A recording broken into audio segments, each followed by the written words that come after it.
सबसे पहले तो मैं इस बात का इतराज़ कर रहा हूँ कि आप इसको एनकाउंटर बोल रहे हो और ये एक हत्या थी और धोखे से की गई हत्या थी। एक आदमी को सरेंडर करवाते हैं और रिक्वेस्ट करके सरेंडर करवाते हैं, उसके बाद में उस आदमी की हत्या करते हैं लोग। तो प्लीज़ एनकाउंटर मत बोलिए। फिर सूर्यवीर सिंह ने मेरे को बोला कि मैं राजपूत की औलाद हूँ और मैं ज़बान देता हूँ कि भाई साहब का कुछ बाल विवाह का, भाई साहब ही बोला उस आदमी ने कि बाल विवाह का नहीं होगा। तो मैं उनकी बातों में आ गया और फिर उस बिल्डिंग के नीचे ले गए उस गाड़ी को और मुझे आगे कर दिया। मेरे हाथ पीछे बंधे हुए थे। जो ही सीढ़ियों में हम पहुँचे तो सीढ़ियों में पहुँचने के बाद में विद्या प्रकाश ने आवाज़ दी एपी। उस दिन ही मुझे पता चला कि भाई साहब को एपी बोलते थे। रात को करीबन 10-1 बजे 9-10 के बीच में, मुझे पूरा पता नहीं है क्योंकि टाइम तो देखने का कुछ होता नहीं है। तो वहाँ पे जाके और एक गाड़ी में एक बोलेरो गाड़ी थी, उससे मुझे उतार के और एक कैंपर में बिठाया। कैंपर में बिठाने के बाद में इशारों में बोला और मेरे को कैंपर गाड़ी में बिठा दिया और बिठाने मेरे हाथ पीछे बंधे हुए थे। तो विद्या प्रकाश ने मेरे को बोला कि तेरे भाई ने पहले भी मेरे पास सरेंडर किया और जो आनंदपाल की बच्ची है भाई साहब के लिए बोला, वो मेरे को बड़े पापा बोलती है। जो भाई साहब अलग लेके चल रहे हैं ना, उसको आगे चलाने के लिए लगता है कि थोड़ा और जोर लगाना पड़ेगा। क्या आप राजनीति में आगे कदम बढ़ाएंगे या आपके परिवार का कोई सदस्य राजनीति में आगे बढ़ाएगा? देखिए, मेरा मानना है कि आप बिना चुनाव लड़े ही राजनीति कर सकते हैं। तो चुनाव लड़ना ये हमारे लिए कभी भी प्रायोरिटी में नहीं रहा है। हमारा मेन मकसद है लोगों की सेवा करना और उनके साथ जो अन्याय हुआ है उनके साथ खड़ा होना। आनंदपाल सिंह जी की यही लड़ाई थी। कहीं किसी वंचित के लिए लड़ाई की तो उनके लोगों की आंखों में खटकने लगे और खटकते खटकते ये स्थिति आ गई है। कहीं ना कहीं आपको जनप्रतिनिधि होने के बाद में एक ताकत मिलती है। देखिए, मैंने इस बारे में बिल्कुल सोचा ही नहीं है। अभी दिमाग में एक ही चीज़ है कि जो हमारे साथ हुआ किसी और के साथ नहीं हो, उसके लिए हम संघर्ष कर रहे हैं, उसके लिए करेंगे। और हमारा कोई एजेंडा नहीं है, कोई हिडन एजेंडा नहीं है। इसी पे चलेंगे। हमें चुनाव लड़ना नहीं लड़ना वो सब दूर की बातें हैं, दिमाग में नहीं है चीज़। दिमाग में एक ही चीज़ है, जो वो गोल टोपी लगाए और चश्मा लगाए हुए आदमी दिखता है रात और सुबह, रोज़ दिखता है और रोज़ भागने के लिए बोलता है। आनंदपाल सिंह का नाम तो आपने सुना ही होगा, जो पुलिस की नज़र में राजस्थान का मोस्ट वांटेड अपराधी और राजस्थान का गैंगस्टर कहा जाता था। लेकिन कुछ लोगों की नज़र में वो रॉबिन हुड की छवि भी रखते थे। इनकाउंटर को हालांकि कई साल बीत चुके हैं, लेकिन जब से माननीय न्यायालय ने संज्ञान लेते हुए उस इनकाउंटर में सवाल खड़े किए, उसके बाद से लगातार ये चर्चा है कि इनकाउंटर फेक था या सही। इस बात की गवाही देने के लिए आज हमारे साथ ऐसे शख्स जुड़ेंगे जो खुद इनकाउंटर के समय वहां मौजूद थे और पुलिस ने जो कुछ भी किया उनकी आंखों के सामने किया। जी हाँ, हम बात कर रहे हैं रुपेंद्र पाल सिंह उर्फ विक्की, जो आनंदपाल सिंह के छोटे भाई हैं। और इनकाउंटर के दिन पहले विक्की तक पुलिस पहुंची और उसके बाद में आनंदपाल सिंह के साथ में क्या हुआ, कैसे हुआ और क्यों हुआ, इन सब बातों की जानकारी हमें खुद देंगे रुपेंद्र पाल सिंह उर्फ विक्की। हमारे साथ है आनंदपाल सिंह के छोटे भाई रुपेंद्र पाल सिंह उर्फ विक्की। 24 जून 2017 को रात को जो इनकाउंटर हुआ था, पुलिस ने इनकाउंटर करके आनंदपाल सिंह को ढेर कर दिया था। उसका काला सच हमें बताएंगे खुद रुपेंद्र पाल सिंह उर्फ विक्की। 24 जून को आखिर क्या हुआ था, कैसे हुआ और क्यों हुआ? सबसे पहले आप हमें यह बताइए कि पुलिस आप तक कैसे पहुंची?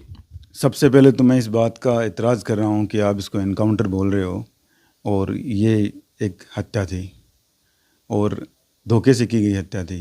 एक आदमी को सरेंडर करवाते हैं और रिक्वेस्ट करके सरेंडर करवाते हैं, उसके बाद में उस आदमी की हत्या करते हैं लोग। तो प्लीज़ एनकाउंटर मत बोलिए। सेकेंडली, मैं आपको ये बताना चाह रहा हूँ कि एक भगवान सिंह नाम का बंदा था, बीकानेर ज़िले का ही। वो हमारे साथ ही किसी दूसरे मुकदमे में फरार चल रहा था।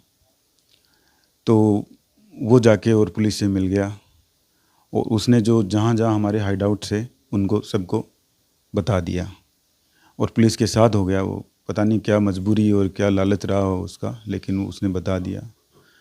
तो हमें हरियाणा में सिरसा ज़िले में एक जगह है, वहाँ से हम लोगों को, मेरे को और मेरा छोटा भाई है, देवेंद्र पाल सिंह, उन दोनों को लिया पुलिस ने और लेने के बाद में उस जगह ले गए जो उनको पहले से पता थी।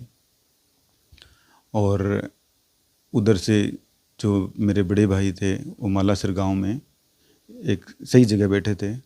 तो पुलिस को ऐसे लगा कि आनंदपाल सिंह गोलियां चला सकता है या जैसे भी उनके दिमाग में था, कुछ मुझे नहीं पता। तो विद्या प्रकाश ने मुझे अप्रोच किया, बोला जो पहले भी तेरे भाई ने मेरे पास सरेंडर किया है। एक चैप्टर आप छोड़ रहे हैं। आपको हरियाणा के सिरसा में पुलिस ने पकड़ लिया, तो क्या आनंदपाल सिंह के पास पुलिस को आप लेकर आए थे या पुलिस आपको आनंदपाल सिंह के ठिकाने पे लेके आई थी? हमें लेके आई थी। पुलिस को तो वो भगवान सिंह ने सब चीज़ें बता दी थी, सब चीज़ें। ये मान के चलो कि वो पिछले 3-4 दिन से पुलिस के पास था भगवान सिंह। तो जहाँ जहाँ हमारे साथ ही रहा वो करीबन साल भर, तो उसको सब चीज़ें पता थी पहले से। तो पुलिस आपको मालासर कितनी बजे लेके आई और क्या वाकया हुआ था वहाँ? मालासर रात को करीबन 10-1 बजे, 9-10 के बीच में, मुझे पूरा पता नहीं है क्योंकि टाइम तो देखने का कुछ होता नहीं है।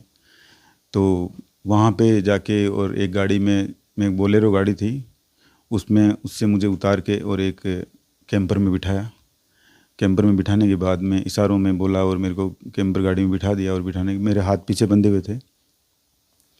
तो विद्या प्रकाश ने मेरे को बोला कि तेरे भाई ने पहले भी मेरे पास सरेंडर किया और जो आनंदपाल की बच्ची है, भाई साहब के लिए बोला, वो मेरे को बड़े पापा बोलती है।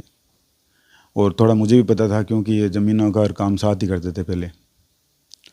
तो थोड़ा, और उससे पहले थोड़ा पीछे ले जाता हूँ कि 10 दिन, मतलब 2 से लेकर 10 दिन के बीच में एक हमारे जानकार थे कांस्टेबल प्रवीण सिंह, जिनसे हम मिले थे। मैं भाई साहब के साथ मिला था और भाई साहब ने सरेंडर करने के लिए जो बोला था उसमें विद्या प्रकाश का नाम था। वीके सिंह जी कोई है, उनका नाम भी था और विद्या प्रकाश का भी नाम था, और भी बहुत सारे, प्रकाश शर्मा और बहुत सारे, मेरे पूछताछ काफ़ी नोट्स है उनमें भी ये चीज़ है। उनका नाम था कि भाई ये लोग हो तो मैं सरेंडर कर सकता हूँ। तो मेरे दिमाग में ये तो थी भाई विद्या प्रकाश जी का नाम लिया है, तो मुझे पता नहीं कि विद्या प्रकाश कब बन जाएगा। तो नाम लिया है तो सही है। फिर अगला आदमी बोल ही रहा है, अप्रोच कर रहा है भाई कि करवा देते हैं। और वो जिस जगह थे, बोला ये जहाँ पे है, आज चारों ओर से ये घेरा डाल रखा है तो ये आदमी जा नहीं सकता। और जब सरेंडर का बोल रखा है, सरेंडर करना चाहिए। और मैंने भी सही ढंग से सोचा, क्योंकि जब भाई साहब ने खुद ने वहाँ प्रवीण सिंह के सामने बोला है कि भाई इन लोगों को बुलाओ, मैं सरेंडर कर दूंगा। फिर सूर्यवीर सिंह ने मेरे को बोला कि मैं राजपूत की औलाद हूँ और मैं जबान देता हूँ कि भाई साहब का कुछ बाल विवाह का, भाई साहब ही बोला उस आदमी ने कि बाल विवाह का नहीं होगा। तो मैं उनकी बातों में आ गया और फिर उस बिल्डिंग के नीचे ले गए उस गाड़ी को और मुझे आगे कर दिया, मेरे हाथ पीछे बंधे हुए थे। जो ही सीढ़ियों में हम पहुँचे, तो सीढ़ियों में पहुँचने के बाद में विद्या प्रकाश ने आवाज़ दी, एपी। उस दिन ही मुझे पता चला कि भाई साहब को एपी बोलते थे, कि एपी तेरा भाई विक्की हमारे साथ है और बात कर ले। तो मैंने आवाज़ दी भाई साहब को, भाई साहब जब आप पहले 10 दिन पहले सरेंडर कर रहे थे तो अभी क्या है, ये आपके मिलने वाले हैं ऐसे ऐसे। तो उन्होंने बोला कोई बात नहीं, आ जाओ। लिया इनको। तो जो हम पहुँचे वहाँ पे, तो ये सब लोग गले मिले। उस आदमी ने, भाई साहब ने जो उनके पास वेपन था उसको रखा और सरेंडर करने के बाद में विद्या प्रकाश उस साइड में गया, फ़ोन पे बात, पता नहीं किससे बात की, मुझे नहीं पता। और आते ही मारपीट।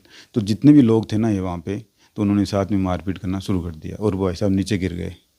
जो ही नीचे गिर गए, ऊपर खड़े हुए ना वापस, तो खड़े होने के बाद में बिल्कुल क्लोज रेंज से विद्या प्रकाश ने, सूर्यवीर ने और एक और था कैलाश, पता नहीं कैलाश मीणा ऐसी कुछ नाम था उस आदमी ने, उसके पास करीबन 1.5-2 फुट का हथियार था, 2-1 फुट का हथियार था, उससे गोली मारी। मतलब एकदम करीब से पास बुलाकर गोली मारी। और मेरे हाथ पीछे बंधे हुए थे। जब मैंने विरोध किया तो वहाँ पे एक लट पड़ा था, उससे सूर्यवीर ने मेरे पैर में चोट मारी, जो मैं आपको दिखा भी सकता हूँ। आज भी मेरे यहाँ से हड्डी टूटी हुई थी, इलाज भी चला है बाद में। और मैं तो ज़्यादा क्या कर सकता था, चिल्ला रहा था, और क्या करूँ। बाकी ये एकदम किसी के कहने पे, अब किसके कहने पे उनको पूछने पे पता चलेगा ये हत्या हुई है। किसके, मतलब कोई पुलिस का उच्च अधिकारी था या सरकार का कोई नुमाइंदा था, क्योंकि उस समय भारतीय जनता पार्टी की सरकार थी। तो क्या लगता है आपको कि क्या कौन हो सकता है इस पूरे जो इनकाउंटर के पीछे कौन हो सकता है? देखो, ये कयास लगाने वाली बात नहीं है। इसकी सच्चाई विद्या प्रकाश, सूर्यवीर या जो उस समय अधिकारी कर्मचारी थे पुलिस के, वही बता सकते हैं।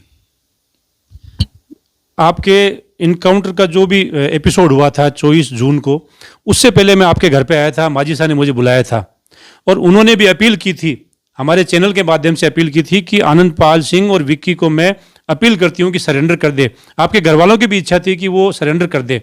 तो जब सरेंडर की बात चल रही थी तो फिर अचानक से ये जो पूरा गेम घुमा, ये कहाँ लगता है कि कैसे घूम गया? ये मैंने और भाई साहब ने मालासर में ये न्यूज़ देखी थी टीवी में, शायद उस समय ईटीवी में देखी थी मैंने न्यूज़ ये।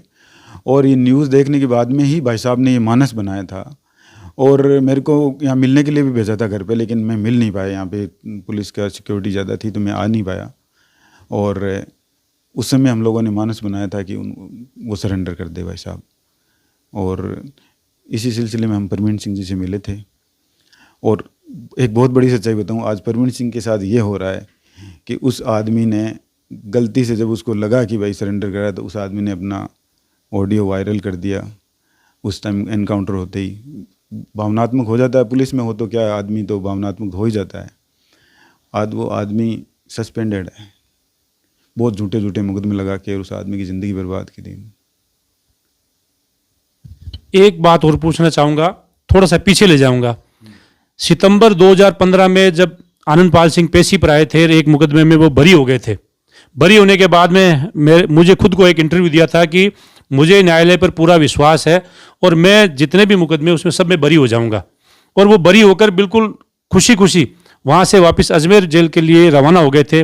वहाँ पर नाम आया था कि विक्की ने परबतसर के पास में, गांगवा के पास में विक्की ने फरार करवाया या पूरी साजिश थी। उसमें कहीं ना कहीं चिन्नू का भी नाम लिया जाता है, जबकि चिन्नू उस समय कितनी बड़ी थी आपको भी पता है, मुझे पता है। उस पर आप क्या कहेंगे कि आनंदपाल सिंह फरार कैसे हुए? ये क्रोनोलॉजी है इनकी बनी बनाई। ये मान के चलो कि उस आदमी को मारना चाह रहे थे, पता था, सब बोल रहे थे। पुलिस के बड़े अधिकारी हैं जिनका नाम लेने से कोई फ़ायदा भी नहीं है, उन्होंने भी बोला तेरे को मारेंगे। और अपनी जान बचाने के लिए मान लो वो आदमी वहाँ से भाग भी गया होगा। मैं तो नहीं था, मेरे को तो ज़्यादातर मुकदमे ये मान के चलो कि राजकार्य बाधा के और ये मुकदमे, मैं तो जब से आनंदपाल सिंह मेरे लिए पूजनीय थे, उनका पूजनीय होना और हमारा उनको पूजनीय मानना, इसमें जो छोटे मोटे मुकदमे लग रहे थे कोई बात नहीं, हम सहन कर रहे थे, चलो आनंदपाल सिंह के भाई है। लेकिन तो हत्या जैसे, मेरा छोटा भाई है मंजीत पाल सिंह, 8 मर्डर के मुकदमे लगा दिए, 8। अब फिर न्याय की बात करते हैं अपन। पूरी उस आदमी ने नाबालिग से लेके पूरी करीबन 24 साल जेल काट ली। कोई संघर्ष का अंत तो होना चाहिए।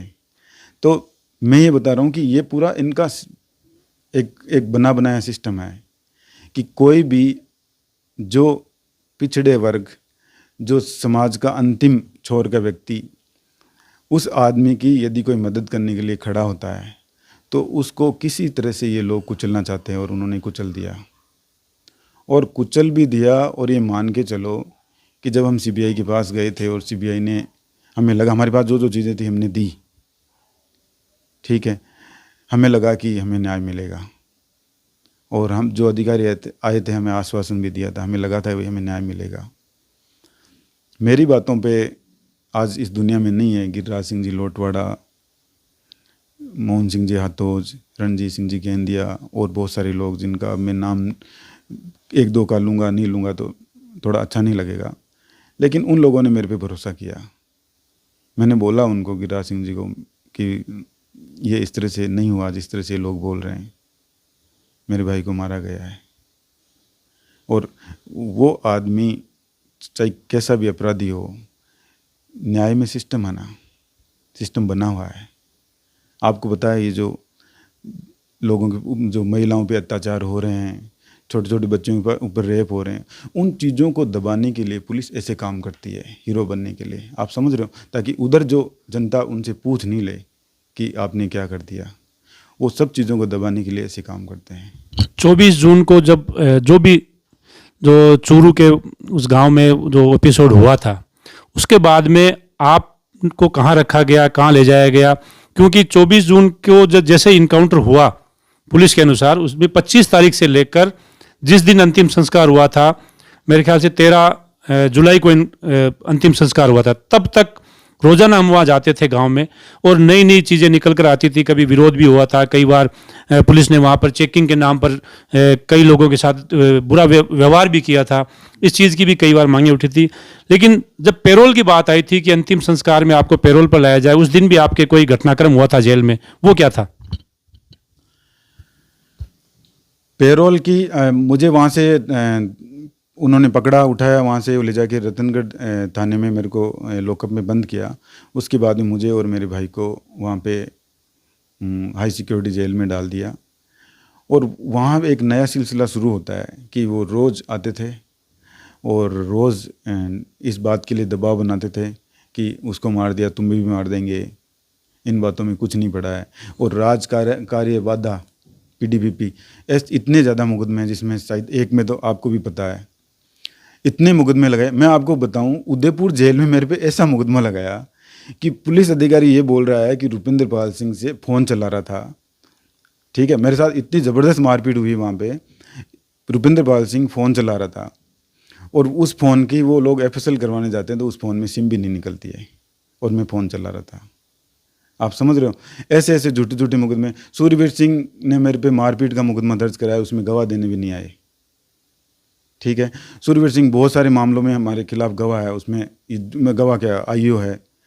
और उन मुकदमों में माननीय न्यायालय ने बरी भी किया है, कुछ मामले चल रहे हैं। लेकिन इन्होंने शुरू से लेके अंत तक यही किया है। मैंने जब मुझे पता था कि मुझे देर दे सकते हैं, तो मैं जब घर पे जाता था, वहाँ पे जब रिमांड के दौरान, तो ये लोग मुझे ज़बरदस्ती चम्मच से खाना खिलाने की कोशिश करते। मेरे दांतों के अंदर से वोल भी टूट गई है। आप समझ रहे हो, मैंने इतनी यातनाएं झेली है, आप समझ नहीं पाओगे कि आज पुलिस का जो डर है दिमाग से निकल गया। फिर मुझे जितना इन लोगों ने मुझे परेशान किया, जितना मुझे इन्होंने प्रताड़ित किया, मैं अपने अंदर से मजबूत होता गया। मुझे पता था कि हमारे पास जो जिसके लिए हम संघर्ष कर रहे थे, जिसके लिए हमारे पे मुकदमे लग रहे थे, वो ही नहीं रहा है, तो अब प्रॉब्लम कहाँ है? चलिए, अब आप घर आ चुके हैं, कितने मुकदमे बाकी रह के, कितने पेंडिंग चल रहे हैं? अब क्या लगता है आपको कि न्याय की उम्मीद है? और अब आप दोनों भाई घर पे हो। मैं उस समय भी आपके घर पर आया था जब यहाँ पर मर्द कोई नहीं था घर में, केवल औरतें हुआ करती थी। और उस समय भी हमने कई बार कवरेज किया है। माजी साहब के देहांत के समय भी हम आए थे, उस समय कोई नहीं था। तो अब आप कौन सी ज़िंदगी जीना चाहते हैं और क्या चाहते हैं आप? अब आप इसको न्याय बोलेंगे तो थोड़ा सा अच्छा नहीं लगेगा, क्योंकि काफ़ी समय बाद में यदि आपको न्याय मिलता है तो उसको वो अन्याय कह सकते हैं, उसको न्याय तो नहीं कह सकते हैं। फिर भी भाई साहब ने जब नाबालिग थे, तो वहाँ से जब उन्होंने अपनी ज़िंदगी के लोगों के लिए संघर्ष करना शुरू किया, और करते करते करते करते आज वो नहीं है, लेकिन हज़ारों लाखों आनंदपाल सिंह पैदा कर दिए उन्होंने। उसके बाद में मेरी बेटी, उसके बाद में मेरी बेटी और मेरी माताजी योगिता सिंह और निर्मल कंवर साहब, उन्होंने संघर्ष किया। उसके बाद में मंजीत पाल सिंह और ये नंद किशोर जी स्वामी, ये लोग कर रहे हैं संघर्ष। और अब तो कारवां जुड़ गया। अब तो स्थिति ये है कि पुलिस, मुझे पता, जब मैं आया था महाराज के दर्शन करने के लिए, तो पुलिस लोगों को हैरेस कर रही थी, उसके बावजूद भी लोग डटे हुए थे। इसका मतलब लोगों में थोड़ी जागृति आ रही है। ठीक है, हाँ, मैं इतना ज़रूर कह रहा हूँ कि पुलिस जो है उसके खिलाफ कार्रवाई कीजिए, कानूनी कार्रवाई कीजिए, उससे खुला नहीं बैठना चाहिए। प्रतिकार करो, नियमों के हिसाब से करो, विश्वास करो, आज नहीं तो 2 साल, 5 साल, 10 साल आपको बिल्कुल न्याय मिलेगा। आनंदपाल सिंह ने भी एक बार मुझे ये कहा था कि मुझे न्यायपालिका पर पूरा भरोसा है और मैं एक दिन धीरे धीरे सभी मामलों में बरी हो जाऊंगा। और आनंदपाल सिंह की दिली इच्छा थी कि वो जेल से बरी होने के बाद चुनाव लड़ेगा। आनंदपाल सिंह की अपराध की दुनिया की जिंदगी चुनाव से शुरू हुई थी और वो आखिर में चुनाव ही लड़ना चाहते थे। अब क्या आप क्या चाहते हैं? आपके भविष्य की योजना क्या है? लोग ये मानते हैं कि मंजीत पाल सिंह या रुपेंद्र पाल सिंह आने वाले दिनों में राजनीति में सक्रिय होंगे और चुनाव लड़ते हुए दिखाई दे सकते हैं। जो भाई साहब ने शुरू किया था मैं आपको एक थोड़ा सा समय लूँगा, थोड़ा सा हटके एक बात बताना चाह रहा हूँ कि आनंदपाल सिंह के लिए करीब करीब प्रत्येक समाज के लोगों ने बलिदान दिया है। जाट समाज, राजपूत समाज, मोमडन्स, बहुत सारे लोगों ने बलिदान दिया है। जिस तरह से ये ठप्पा लगाने का प्रयास कर रहे हैं, ठप्पा लगाते लगाते इतना संकुचित कर दिया इन चीज़ों को। आपको पता है पहले हमारे गांव में जब बारात जाती थी तो लोग बोलते थे जय बोलो तेजा बाबा की जय। अब इतना संकुचित कर दिया, मतलब ऐसे अपने महाराणा प्रताप, हरियाणा में देखो आप जाके, हरियाणा के प्रत्येक चौराहे पे आपको, बड़े शहरों के प्रत्येक चौराहे पे आपको महाराणा प्रताप जी की फ़ोटो मिलेगी, स्टेचू मिलेगा, ठीक है। और स्थिति ये कर दी लोगों को, पता नहीं इतना रेडिकलाइजेशन कर दिया कि जो भाई साहब अलग लेके चल रहे हैं ना, उसको आगे चलाने के लिए लगता है कि थोड़ा और जोर लगाना पड़ेगा। क्योंकि बात ये नहीं है, बात ये है कि आपके रिश्तेदार, आपका समाज तो आपके साथ कभी भी हो सकता है, लेकिन आप वंचितों को साथ लेके खड़े होते हो और वो आपके लिए जान देते हो, वो काउंट करने वाली चीज़ है।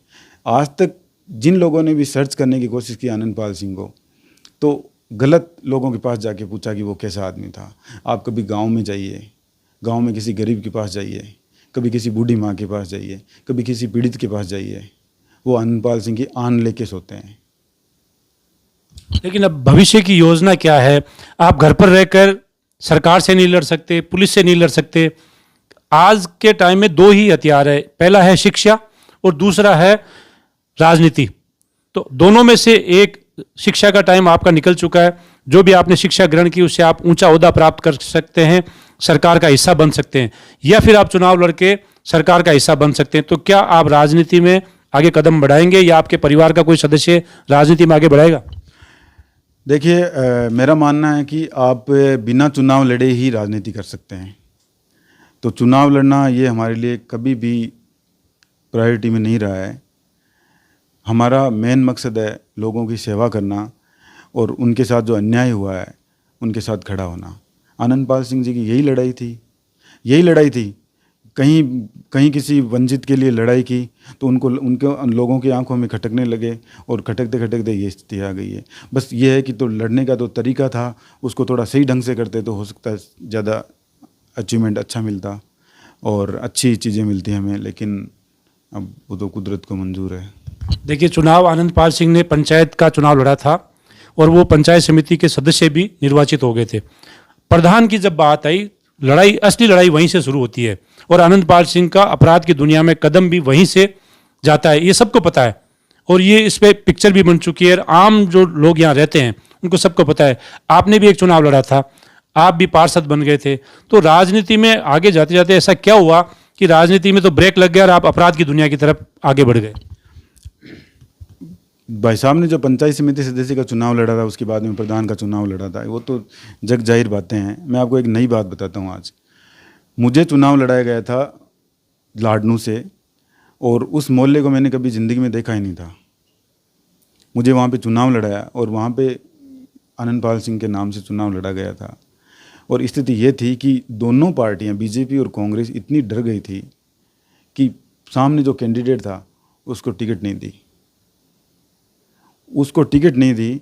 और मेरे सामने जो थे ना, नरेंद्र जी बुथोड़िया, जो करीबन उससे पहले वहाँ पे पार्षद थे, और ये मान के चलो उनके 64 या 63 वोट आए थे मात्र, उनकी जमानत जब्त हो गई थी। और सच्चाई ये है कि मैंने उस मोहल्ले को कभी देखा ही नहीं था। और ये कारण था केवल भाई साहब का, उनको प्यार करते थे लोगों ने। मुझे आज भी पता है, लोगों ने जब एक वर्ग वोट उसको डर भी मानता है। डर मानता तो सर, आप उस समय यदि आपने रिपोर्टिंग की तो ध्यान से देखा होगा आपने कि लोगों ने आनंदपाल सिंह को वोट ना दीवार पे दिया था। उस समय बैलेट सिस्टम चलता था, दीवार पे लगा के ऐसे ठप्पा लगाया था दिखा के लोगों को। तो डरता है वो आदमी, ऐसे वोट नहीं देता है। दीवार पे रख के ऐसे ठप्पा दिया था। तो उनको प्यार करते थे लोग, और ये तो आपको भी पता है, उनको बहुत ज़्यादा प्यार करते थे। और वो प्यार ही कहीं ना कहीं उनके लिए घातक बन गया और आज हम उनके बिना हैं। आप जब से जेल में हैं, उसको मेरे ख्याल से 2015 के बाद में, लगभग 10-11 साल के बाद में आप घर आए, क्या महसूस करते हैं? और आगे के जो भविष्य की योजनाएं हैं और एक न्याय की लड़ाई जो आपके परिवार लड़ रहा है, उसमें कहाँ तक आपको सफलता हाथ लगी, क्या सफलता हाथ लगेगी या नहीं लगेगी? देखो, महसूस करने वाली कोई बात नहीं है। मैं अंदर था, वहाँ से लड़ाई चालू हुई थी। बाहर ये लोग सब लोग संघर्ष कर ही रहते हैं। योगिता, मंजीत पाल सिंह, बाकी नंदलाल जी भाई साहब, वो सारे लोग कर ही रहते हैं। बस मुझे इस डब्बे के पीछे जुड़ना है और जुड़ गए हम लोग। चालू है काम, कोई प्रॉब्लम नहीं है। आप एक डब्बे का हिस्सा हो गए और जो न्याय की लड़ाई चल रही थी वो चलती रहेगी। तो अब आपको लगता क्या है कि न्याय कब तक मिलेगा, क्योंकि टाइम खिंचता जा रहा है और न्यायालय ने जब कहा था कि इनकाउंटर में सवाल खड़े किए थे तो उसके बाद में तो कई लोग तो रिटायर भी हो चुके हैं, उनको रिटायरमेंट भी हो गया और कई लोग फरार भी हो गए थे। तो अब क्या लगता है, न्याय मिलेगा? बिल्कुल न्याय मिलेगा। और कोई बात नहीं, जितना देरी से मिले, उनके मन में डर रहना चाहिए न्याय का। देरी से मिले, हम इंतज़ार करेंगे, कोई प्रॉब्लम नहीं है। जब तक हमें न्याय मिलेगा इंतज़ार करें। हम नहीं रहेंगे तो हमारे परिवार, हमारे जो लोग हैं पीछे, वो इंतज़ार करेंगे, न्याय मिलेगा। वो रिटायर्ड हो, वो मरे, उससे क्या फ़र्क पड़ता है लोगों को। ये जो स्टिग्मा लगा हुआ था आनंदपाल सिंह के सर पे, वो तो कम से कम हटा, न्यायपालिका ने हटा। उसके लिए न्यायपालिका तहे दिल से धन्यवाद देते हैं हम। एक बार फिर पूछूंगा, चुनाव से शुरू हुई थी और अगर जनता अब आपको कहेगी कि आप एमएलए का चुनाव लड़े या कोई दूसरा चुनाव लड़े, तो क्या आप चुनाव लड़ेंगे अब? मेरा फिर वही जवाब है आपको कि राजनीति बिना चुनाव लड़े भी की जा सकती है। मुझे लगता है संभव नहीं है। वो आपका सोचना है। लेकिन अगर आप चुनाव लड़ते हैं, सरकार का हिस्सा होते हैं या आप जनता के जनप्रतिनिधि के तौर पर चुनकर जाते हैं, फिर वो आवाज़ अच्छे से उठा सकते हैं। और जो जहाँ सही जगह है आवाज़ उठाने की, चाहे वो विधानसभा हो, चाहे लोकसभा हो, या अगर आप छोटी लड़ाई लड़ रहे हैं तो आप प्रधान बन सकते हैं, आप नगर पालिका के चेयरमैन बन सकते हैं। तो कहीं ना कहीं आपको जनप्रतिनिधि होने के बाद में एक ताकत मिलती है। देखिए, मैंने इस बारे में बिल्कुल सोचा ही नहीं है। अभी दिमाग में एक ही चीज़ है कि जो हमारे साथ हुआ किसी और के साथ नहीं हो, उसके लिए हम संघर्ष कर रहे हैं, उसके लिए करेंगे। और हमारा कोई एजेंडा नहीं है, कोई हिडन एजेंडा नहीं है। इसी पे चलेंगे। हमें चुनाव लड़ना नहीं लड़ना वो सब दूर की बातें हैं, दिमाग में नहीं है चीज़। दिमाग में एक ही चीज़ है, जो वो टोपी, गोल टोपी लगाए और चश्मा लगाए हुए आदमी दिखता है रात और सुबह, रोज़ दिखता है और रोज़ भागने के लिए बोलता है।